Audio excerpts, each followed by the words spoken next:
In the heart of the Bible Belt, a tip leads to a horrific discovery.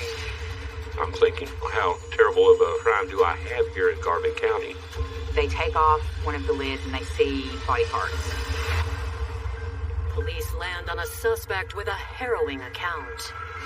He said he broke into his home. He just, blew the door open. He said he was this biker guy that was dangerous and just a bad dude. But with time, investigators uncover the dark truth behind this gruesome vendetta. More and more evil and more evil things started coming up. She could approach a man and be very sultry. She could get quick results. She had him wrapped around her little finger. He'll do anything that she asks. She just waited and waited till it was her time to strike.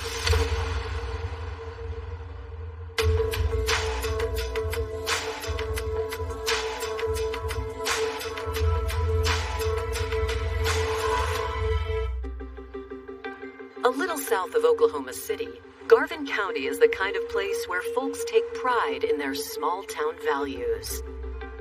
Garvin County, Oklahoma is the little hole on the belt of the buckle of the Bible Belt. We do our best to be hardworking, honest, handshake, agreement, devout and law-abiding. But on August 8th, 2012, Garvin County Sheriff Larry Rhodes gets a phone call from the Oklahoma Bureau of Investigation that they have received a disturbing tip from a local man, 31-year-old Van Endlum. Van disclosed that he had seen what he thought was the disposing of a murdered body. Investigators with the OSBI and Sheriff Rhodes convene in an emergency meeting with Van the sole focus. Van tells them that the night before, his childhood best friend called him with a chilling request. Van Endlum said that he was called over to help dispose of a body. He originally thought the friend was joking around until he walked into the home and saw the buckets and saw blood running down one of the buckets.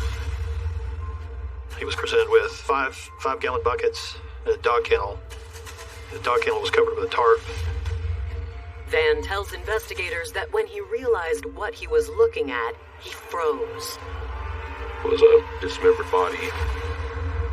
In a state of shock, Van helped load the buckets and dog crate into his hookah stand. Van finally says, I can't do this. You're just going to have to take me. You're going to have to figure this out on your own. And so he goes home. Once home, Van couldn't shake what he had just witnessed. It was within 24 hours that Van went to one of our local defense attorneys here in Garvin County and said, I don't know what to do, but here's what's happened. Van disclosed that he had seen what he thought was the disposing of a murdered body. He made the right decision that he wanted no part of this and to come forward. So he was treated as a witness in this case. Van names the killer as 30-year-old Justin Hammer. Authorities press Van for the identity of the victim, and while he can't be sure, he believes it was a man named Brandon Duran. He knew that there was bad blood between Justin and Brandon. He's like, well, Justin's finally done it. He's killed Brandon. So that's how it got found out that Brandon Duran was the potential victim. Brandon Duran was not from Garvin County. He was from California. Investigators reach out to Brandon's friends and family. They quickly learn that no one has heard from him, nor his ex-wife Amber Andrews, in 5 days. Brandon and Amber had gone to Oklahoma. They were at her parents' house. And so little Brando was with them too. I didn't hear from him on the road when he went to Oklahoma with her for 5 days, which was unusual because my son always had his phone on him.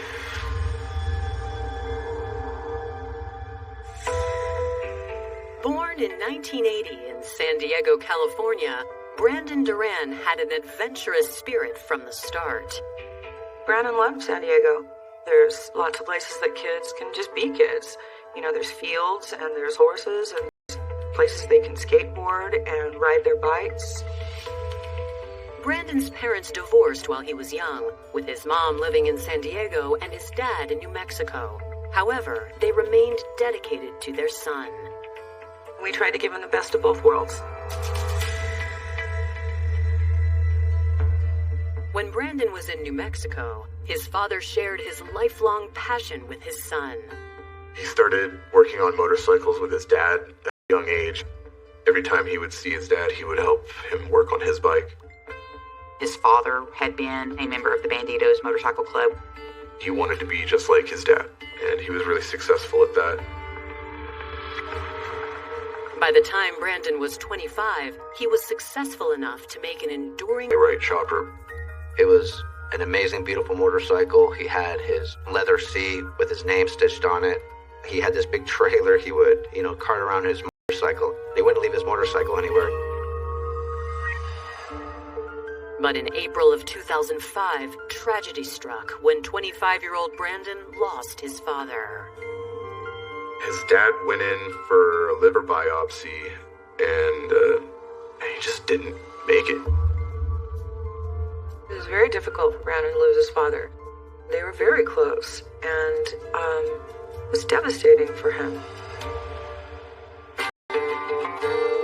Still reeling and in need of a fresh start, Brandon loaded up his bike and moved to Vegas.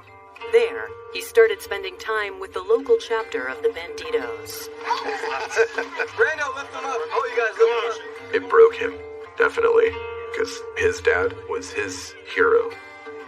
My brother wasn't a member of the Banditos Motorcycle Club, but the club saw how it devastated my brother. I think that's why they had a soft spot, besides the fact that he was a legacy that they allowed him to hang out with. Less than a year after his dad's death, Brandon found a distraction from his grief when he met 24-year-old tattoo artist Amber Andrews. Brandon had met Amber on a motorcycle run to Red River. Brandon really was smitten with Amber because she was beautiful. She was attractive, tattoos, the way she dressed. It was just right up Brandon's alley. Within a few months, the two married in Las Vegas, and the wedding was fashioned after their own rebellious tastes, complete with the date of June 6, 2006. 666. As a local minister and the authority given to me by the state of Nevada, it is my honor and privilege to announce to you, as husband and boyfriend Brandon, you may now kiss your beautiful bride. Congratulations. Soon after, on December 15th, 2006, their son Brando was born in the heart of Sin City. Brandon got it. He knew the most important things as to being a father. But 4 years into their marriage, it became clear that while Brandon embraced family life, Amber struggled to settle down.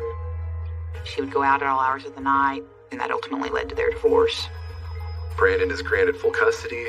The reason my brother got custody is because he was a responsible person. He had a full-time... Following the divorce in 2010, Amber moved back to her hometown of Meeker, Oklahoma. Brandon also decided to leave Vegas. And that's when he came back to San Diego, and I think he was at first living with Cindy, Brandon's mom. In the summer of 2012, after being apart from Brando and Brandon for a year, Amber showed up in San Diego hoping to put the past behind them. She said, I want you back.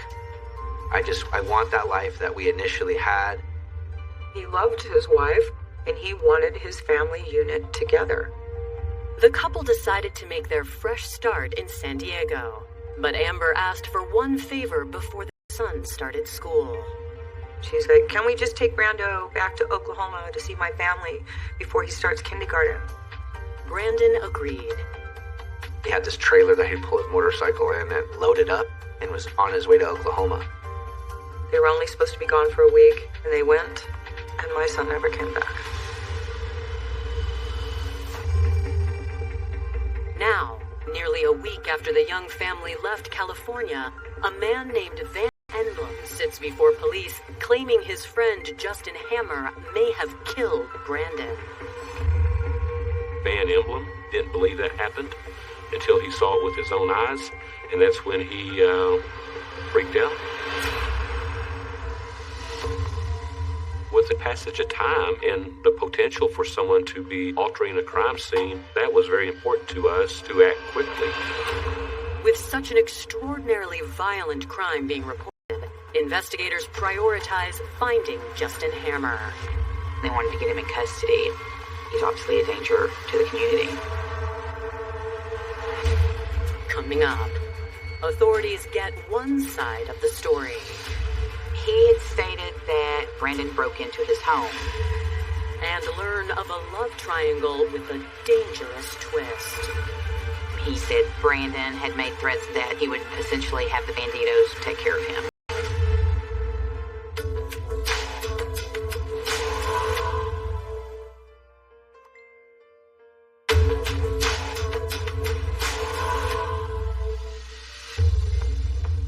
August 8th, 2012.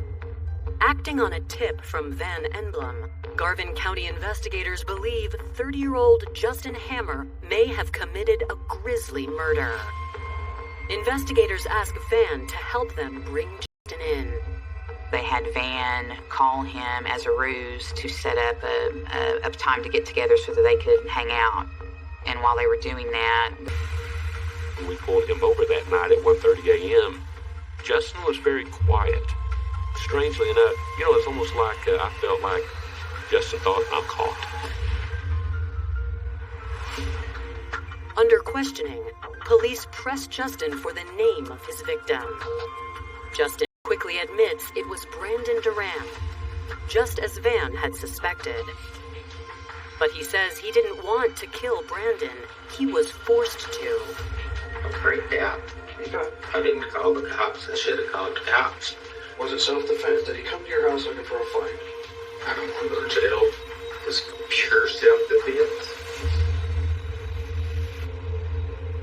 Justin says around 6 p.m. the day before, Brandon showed up at his house to deliver a message. Was he on his bike? Yeah. What do you want? I don't know. Did he get into the house? He kicked open the door and he said, "Hey, mother, it's your day." Did he have anything with him? Weapons? You didn't see anything? Okay. And he kept coming? Yeah. When detectives ask what motivated Brandon's threat, Justin reveals a mutual connection between them. Brandon Duran is the ex-husband of Amber Andrews. After their breakup, Amber and Justin Hammer began a relationship. He had stated that when Brandon broke into his home, Brandon said, "Amber is with me, she's going to be with me, we're going to be a family, and, you're basically done." Justin claims he and Amber have seen each other on and off for the past couple of months, and Brandon was insanely jealous. Justin said that Brandon had made threats to him that if he didn't leave him and Amber alone, that he would essentially have the Banditos Motorcycle Club take care of him. He says that when Brandon showed up threatening to sick a notorious biker gang on him, he panicked. And I grabbed that shotgun and I said, "You need to back the up." And he said, "You ain't gonna I'm a 1%er. Your whole family will die." And that's when I shot him. Justin claims once he realized what he had done, the fear of retribution from the Banditos forced him to conceal the shooting.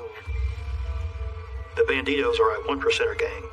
They're considered, from the American Motorcycle Association, the 1% that is the criminal element.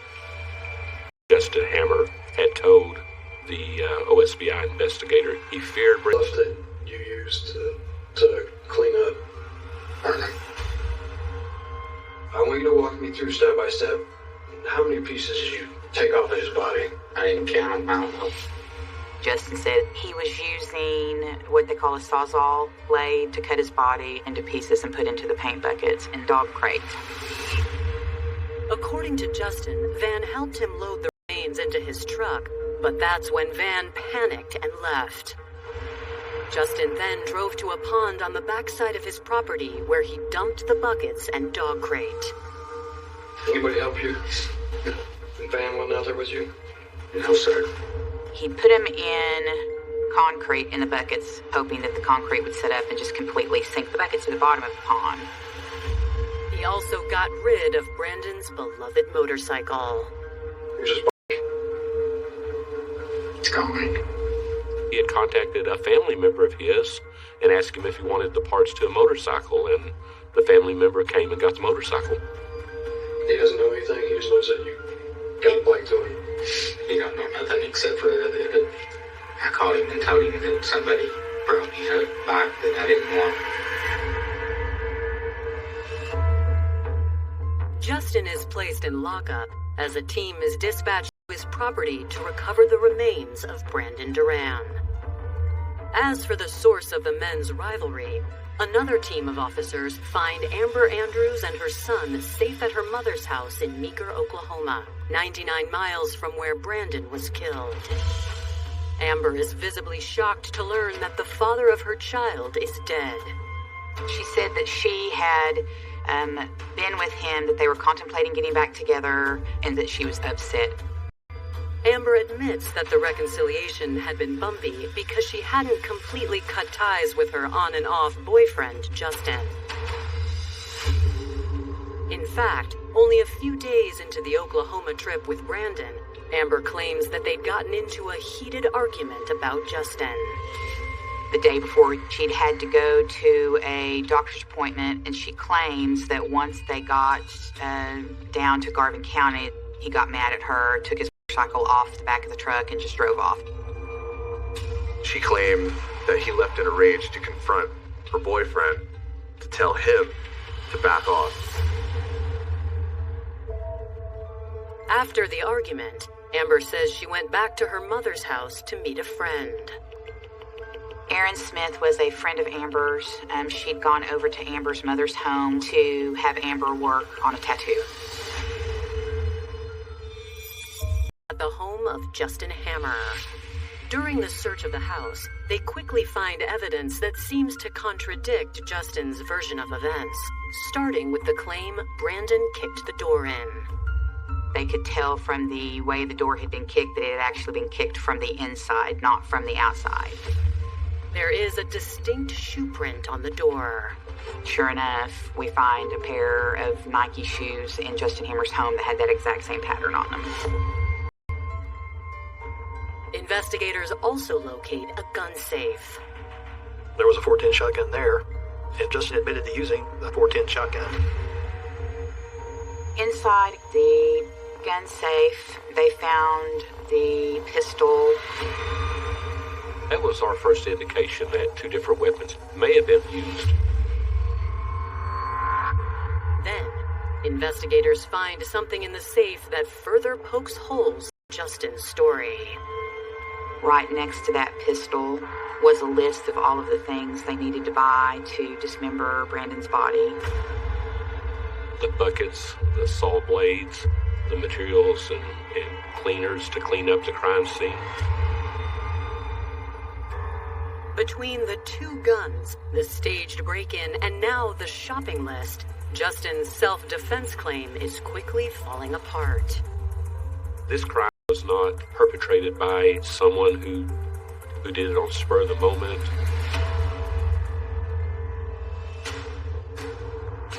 Investigators collect both guns for DNA and fingerprint testing. Then, they shift their focus to the pond behind Justin's house. Under the cover of night, the team is able to recover the first bucket. They take off one of the lids and they see body parts. In total, they pull 5 sealed buckets from the pond. As CSI assess the buckets, they find one includes more than just body parts. The blades that were used to dismember Brandon were found in the buckets. They also locate the dog crate and a nearly indescribable scene. The dog crate, we believe, came from Hammer's property, and that was what Brandon's torso was in. lot more happened at that house than just a tragic act of self-defense. Back at the station, officers charge Justin with first-degree murder. The medical examiner's office took the buckets, took the dog kennel with the body inside so that we could do an autopsy.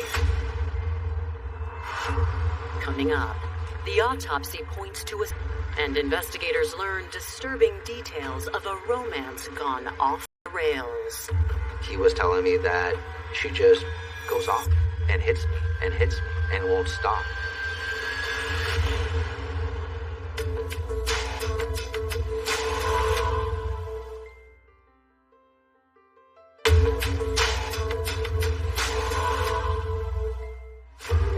It's been 72 hours since Justin Hammer shot his romantic rival Brandon Duran and dumped his dismembered body parts in a pond behind his house.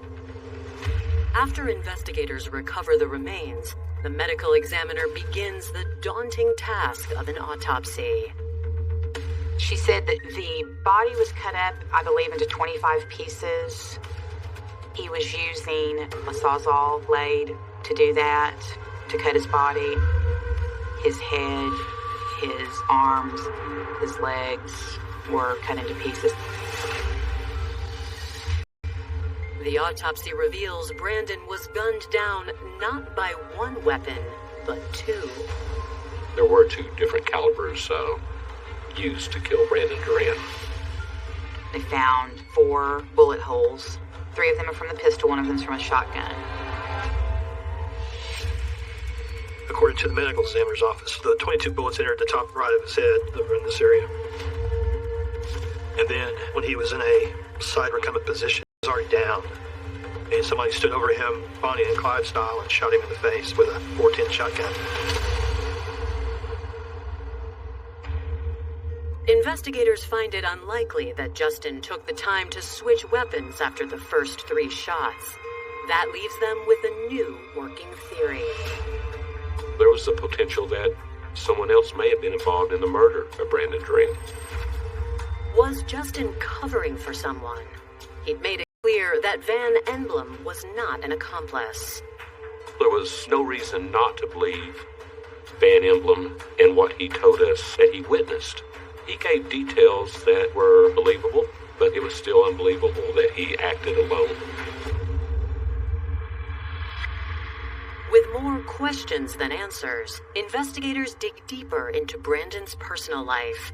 They start by reaching out to Brandon's family in San Diego to deliver the tragic news. I was writhing on the floor.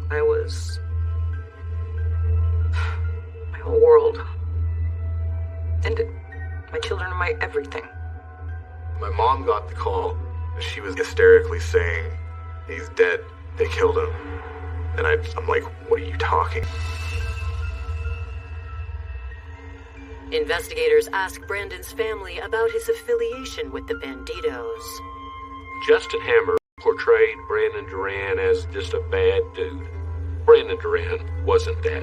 He was a motorcycle enthusiast. My brother wasn't a member of the Banditos at all. He wasn't even a prospect. He was just a supporter. The reason he was allowed to hang out with them is because he was his dad's legacy. They tell investigators that the only person Brandon had ever had issues with was his ex-wife, Amber. According to his family, Brandon's relationship with Amber had been marred by violence and infidelity from the start. When he was in Las Vegas, he would call me quite a bit. And the phone calls were always, "I don't know what to do with this woman." She would purposely start a fight so that she could go and leave and do what she wanted to do. When she'd come home, she would have smeared makeup and her hair would be messed up and she'd still be wasted. He was telling me that she just goes off and hits me and hits me and won't stop. Brandon divorced Amber in 2010 and was awarded full custody of their son. Him gaining full custody of Brando obviously shows that he was not the aggressor. We didn't hear from her for a while, and we were so grateful. kind of was afraid to ask if you heard from her, but I didn't want her to be around. But in July 2012, over a year after their divorce was final, relatives say Amber came back into Brandon's life begging for one last chance. My brother, being the responsible, loving father and husband that he was, said, yeah, let's do this. I don't want my son to have a broken home. Having reconciled, Amber wanted to take their son to Oklahoma to visit her family. When they were leaving here in San Diego, he put his motorcycle in the back of his truck and strapped it down, and that's how it got out there. The family tells police Brandon planned to work on the bike once he got to Oklahoma. It wasn't working. I'm not sure what was wrong with it, but it wasn't a quick fix kind of thing. To authorities, the fact that Brandon's motorcycle wasn't running raises an immediate red flag. It negated Amber's story. That, the last I knew is that he rode off on the motorcycle because he was mad. It also negates what Justin said. If Brandon didn't ride off on his motorcycle to confront Justin, what happened to him? Amber told investigators that after Brandon left, she went to a doctor's appointment. We called the doctor's office and confirmed that she never made it there. We now had another party, Amber Andrews, in this equation. We knew that she may have been involved. We felt like there was more to the story. Authorities reach out to Aaron Smith, Amber's alibi for the night of the murder. Aaron tells police that when she arrived at Amber's mother's house that day, both Amber and Brandon were there. During the tattoo, Aaron says that Amber gets a ding on her cell phone, gets a text message. And she goes and looks at the phone. She goes, oh, we've got to go. Aaron agreed to watch the couple's son. Amber hurried Brandon out the door for what she said was a doctor's appointment around 3 p.m. Aaron realized as soon as the couple left that Amber took Aaron's phone by mistake and left her own phone at her mom's with Aaron. Aaron was calling her own phone with Amber's phone, and the phone itself was completely turned off. It was not normal that her phone would be off and not be active for, 8 to 9 hours. Coming up, Aaron's interview leads to a disturbing conclusion. Aaron said that she looked disheveled, she looked exhausted, that her hair was all messed up. She really had no alibi when the homicide was taking place.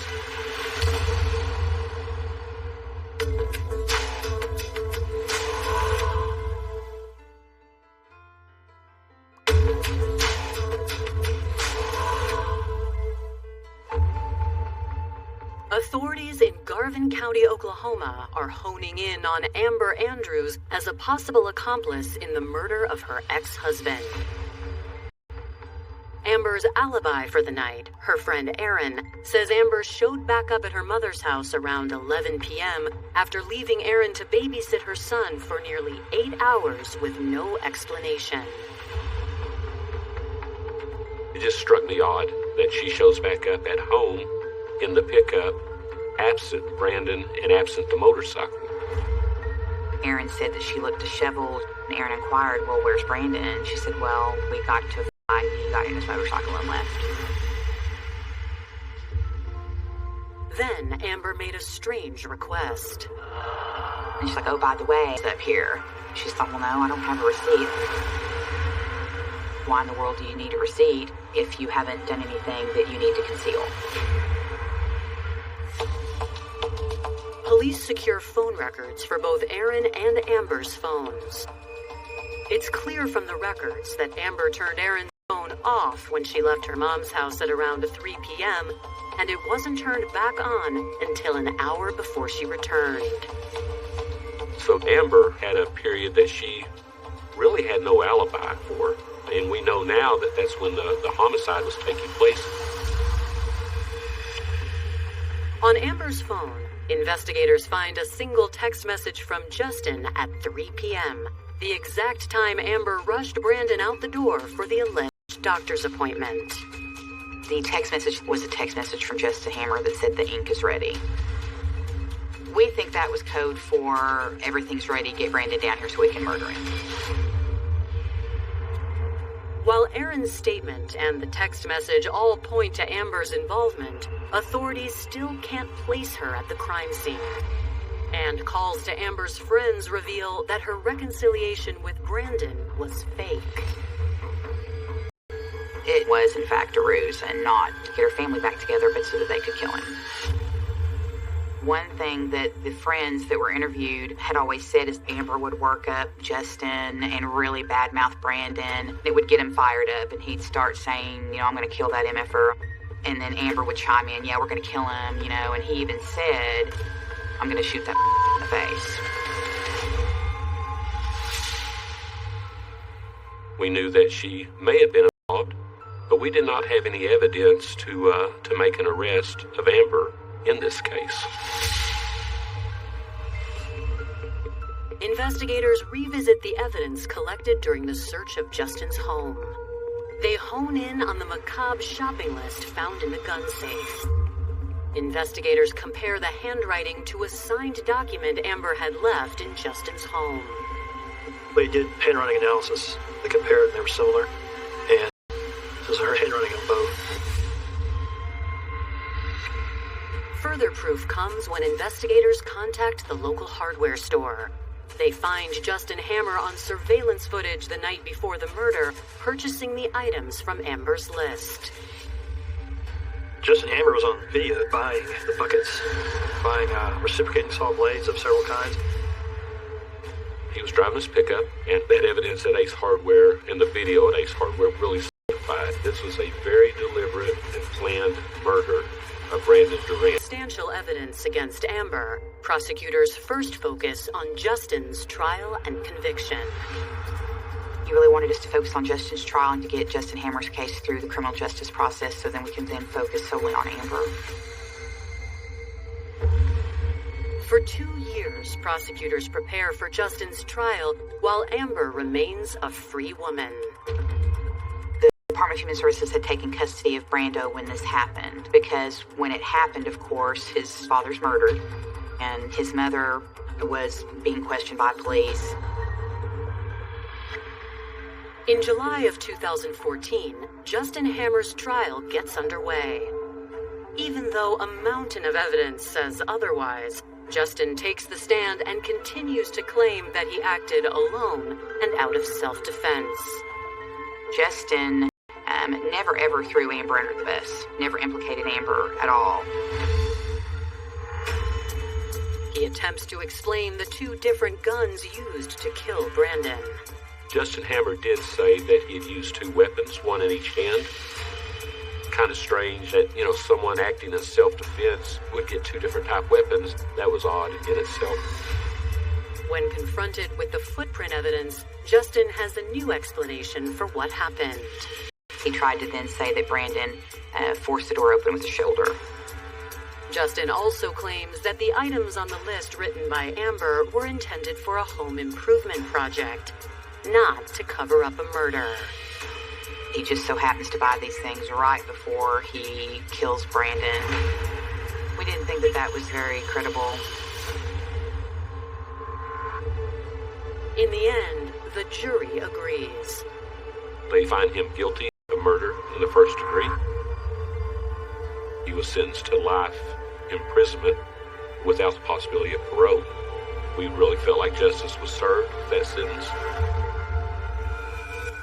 But investigators and Brandon's family worry that justice won't be served when it comes to Amber. I was very worried that she would get off. A lot of times women do, because they just don't believe that a woman could be capable of this kind of thing. But I was not going to stop. Coming up, investigators and prosecutors fight for the chance to see Amber in court. She orchestrated this whole thing.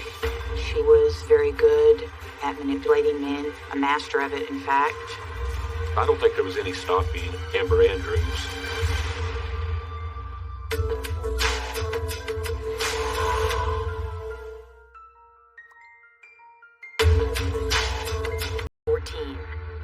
After Justin Hammer is convicted of the 2012 murder and dismembering of Brandon Duran, authorities remain determined to see his alleged co-conspirator Amber Andrews behind bars. With no physical evidence against Amber, we didn't know if that would happen. Prosecutors take Amber's case to a multi-county grand jury. That grand jury heard the evidence against her and rendered an indictment for murder in the first degree, felony desecration of corpse, and felony conspiracy. In April of 2015, nearly 3 years after Brandon's murder, Amber is arrested at her mother's home.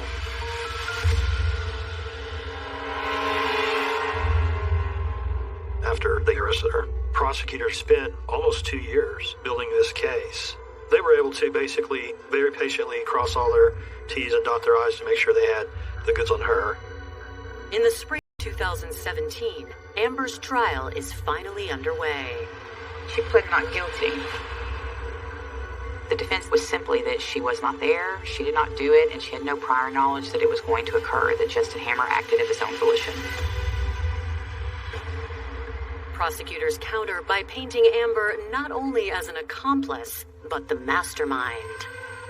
Amber is a woman who was very good at manipulating men to get what she wants, a master of it, in fact. She just used this Justin Hammer guy to do her dirty work for her. It was Amber, prosecutors allege, who lured Brandon to his death on August 7th, 2012. I believe Amber Andrews convinced Brandon to go to Justin Hammer's with me. I'm done with him. I have belongings there. Let's go get my belongings. And I think that's how she lured Brandon to Justin's, where actually Justin was lying in wait for Brandon to murder him. Where he's been shot by, we believe, Justin, with Amber shooting him as well. And then they together helped dismember the body.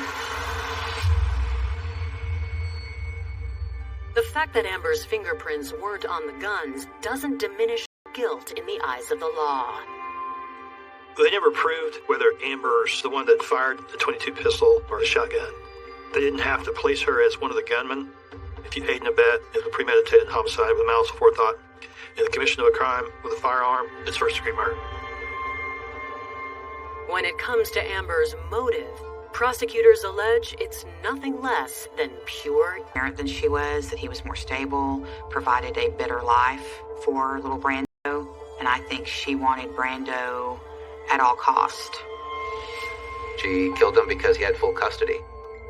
She couldn't win anymore through the courts or any other way, so she killed him to get Brando. She wanted to have him, a possession. I win, I get Brando, you lose. I don't think there was any stopping Amber Andrews. In the end, the jury sides with the prosecution. I was very pleased that she was found guilty, and they saw past all the charade that she was putting up. On murder in the first degree, she got a life without parole sentence. On desecration of corpse, she got 7 years. On conspiracy, she got 10 years. So Amber will die in prison. While Amber's conviction was a long-awaited victory for Brandon's family, the real triumph lies in how they've chosen to move forward. She might have taken my best friend, but he lives through Brando every single day, and this kid is amazing. He's so much like his dad. He has this quiet confidence, that humility. He is always looking out for the other guy. He is a leader beyond compare. I try to live as good a life as I can, live my life for him. I know his family does the same.